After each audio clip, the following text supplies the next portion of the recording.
Governor, you initially requested the state of emergency be extended an additional 70 days. That state of emergency is set to expire on April 30th. At this point, based on what you know now, do you see a need to extend that state of emergency past April 30th? And are you concerned that any critics in the Republican legislature might push back on extending that state of emergency? I'm glad you asked the question. I think that this is an important moment to differentiate between two things that people understandably confuse. And so I appreciate you teeing this up for me, because I think it's really important that we acknowledge a state of emergency is a posture that we are in that gives us the ability to do a lot of things that we don't usually have the ability to do. First and foremost, we've extended protections for everyone who is on the front line from,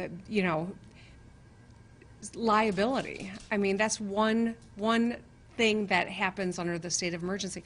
We're trying to draw more people into the front line, and so we've made it easier for people to join up, and we've given them protection for doing that, for doing their jobs. So staying in a state of emergency simply so that our healthcare frontline workers have the protections that they need is absolutely essential. Now, the stay-home order, which now expires on that same date, is very different. That is the order to not engage in certain activities, to stay home unless it's for a life-sustaining activity. The state of emergency will last a lot longer, and it should.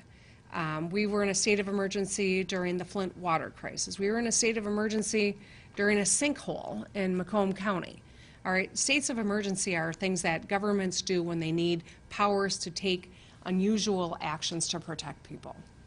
The stay-home order is something that is different and that people are confusing, and that's why I'm glad you asked the question so I could explain the difference.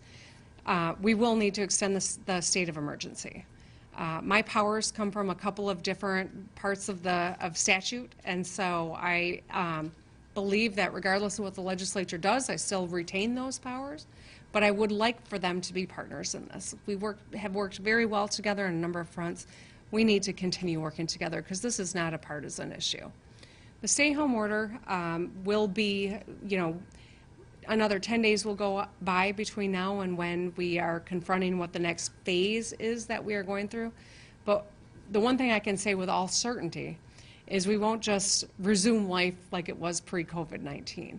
It will take phases, and it's going to be slow, but it's going to be data-driven, mitigating risk, and making sure that it's safe for workers and customers of businesses that do ramp up. All those protections will be in there.